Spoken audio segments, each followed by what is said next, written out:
baby boy doing? Turn off. Come on. Yes, Mom? Hey, baby, just calling to check on you. You doing all right? Yeah, I'm doing absolutely wonderful, Mom. Never been better. All right, well, baby, don't forget we're going to your cousin's baseball game in the morning. And we got to wake up early, so be home in 30 minutes, okay?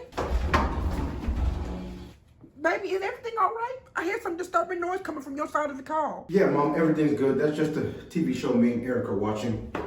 Oh, well, okay. Finish up and I'll see you in 30 minutes, okay? Bye, baby. What'd she say? That I gotta be home in 30 minutes.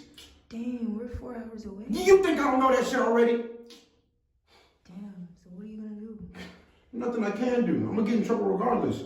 So I might as well stay here and make the trouble worth it. Pass this out, man. I gotta knock some of this stress off. Pass that shit. Pass it. Yeah.